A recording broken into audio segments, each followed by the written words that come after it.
حدیث مبارکہ ہے، بہت ہی اتھینٹک اور زبردست اور دلوں کو خوشبو عطا کرنے والی، معطر کرنے والی حدیث، غور سے سنیں۔ حضرت عبداللہ بن عمر رضی اللہ عنہ روایت کرتے ہیں، حضور پر نور صلی اللہ علیہ وسلم نے فرمایا وَمَن مَاتَ وَلَيْسَ فِي عُنُقِهِ بَيْعَةٌ مَاتَ مَيْتًا جَاهِلِيًّا، کہ جو شخص اس حالت میں مرا کہ اس نے کسی کی بیعت نہیں کی ہوئی تھی، وہ جاہلیت کی موت مرا۔ کہتے ہیں کیا ضرورت ہے بیعت کی، کیا ضرورت ہے؟ اتنے میں حیران ہوتا ہوں۔ پر ایک دفعہ کرو، میں آپ لوگوں کو سمجھا رہا ہوں کہ تم اپنی نسلوں کو سمجھاؤ، اپنے بچوں کو بتاؤ کہ حق کیا ہے۔ ہر صحیح العقیدہ بندے کا یہ فرض ہے کہ اپنے بچوں کی صحیح تربیت کرے، بچوں کو پتہ ہو کہ ہمارے عقائد کیا ہے۔ جب تم نہیں بتاتے، بھیڑیے گھوم رہے ہیں، بھیڑیے، وولف، بھیڑیے، یہ تمہارے بچوں کے ایمانوں کو لوٹ لیتے ہیں، کھا جاتے ہیں تمہارے بچوں کے ایمان، بچے مرتد ہو جاتے ہیں۔ اپنے بچوں کو اپنے عقائد کا علم دیا کرو، خواتین بھی اور مرد بھی، خواتین بھی اور مرد بھی۔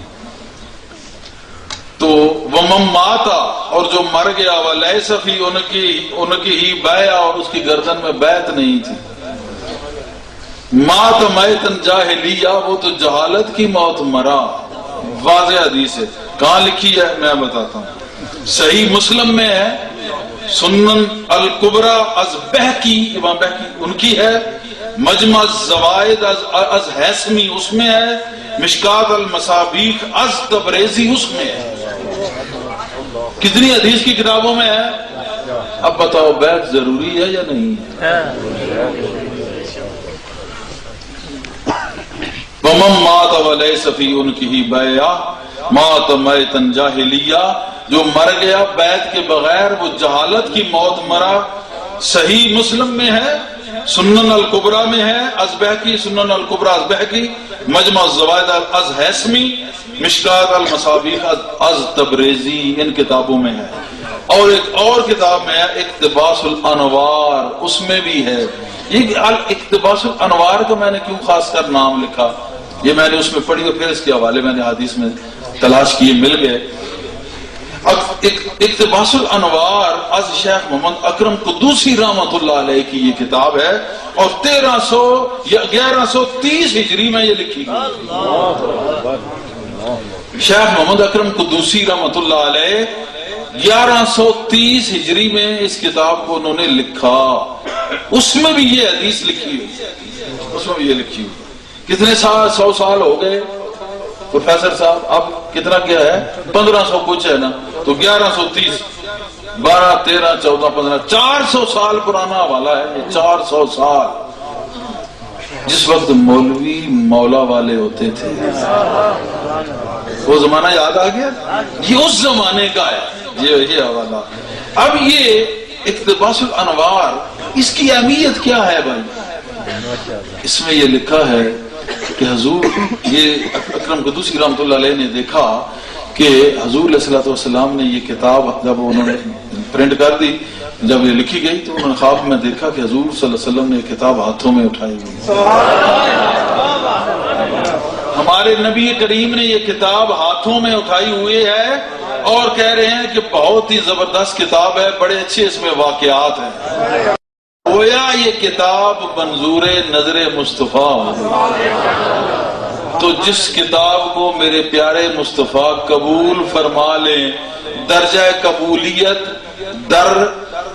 درگاہ رسالت عطا ہو گیا۔ مصطفیٰ کریم صلی اللہ علیہ وسلم کی نگاہ پاک اور آپ کی عزت و عظمت نے اس کو قبول کر لیا، آپ نے اس کتاب کو شرف قبولیت عطا کر دیا۔ اب کوئی پیچھے شک ہے؟ کوئی شک نہیں، ٹھیک ہے۔ اس کتاب میں یہ حدیث لکھی ہے، وَمَن مَاتَ لَيْسَ فِي عُنُقِهِ بَيْعَةٌ مَاتَ مَيْتًا جَاهِلِيًّا، کہ جو بیعت کے بغیر مرا، جاہل کی موت مرا، جہالت کی موت مرا۔ اس کتاب کو حضور صلی اللہ علیہ وسلم نے قبول فرمایا، اس میں لکھا ہے، اس میں۔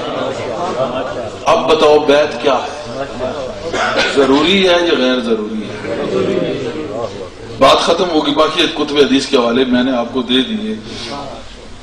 تو بات یہ ہے کہ ایک آدمی ضد پہ آ جائے اور اپنی انا پہ آ جائے تو وہ تو ویسے ہی شیطان کے حوالے ہو جاتا ہے، وہ لے بھائی اس کو تو ہی سنبھال، اے اور تیرا مال ہے، ایز یو وش، اب یہ تیرا مال ہے، جو اپنی انا پہ اپنی ضد پہ گدھے کی طرح، کہتے ہیں نا گدھے کا کان پکڑ کے کنویں میں لٹک جاؤ تم گرو گے نہیں، اس گردن کبھی تمہیں گرنے نہیں دے، وہیں گردن اکڑا لی تو وہیں اکڑی رہے، اتنی اکڑ ہوتی ہے کہ اس کھوتے میں گدھے میں۔ تو جب یہ کوئی گدھا پن کسی میں ہے نا تو انا ہے تو اس کی بات اور ہے۔ میں آپ لوگوں کو کہہ رہا ہوں کہ اپنے تمہارا تمہارے اعتقاد کی تصدیق تو خود حضور فرما رہے ہیں، احادیث فرما رہی ہیں، قرآن کریم فرما رہا ہے، خود اللہ فرما رہا ہے۔ الحمدللہ ہمیں اس بات پہ شکر ہے، ثم الحمدللہ کہ ہمارا وہ عقیدہ ہے جو ہمارے نبی کا عقیدہ ہے۔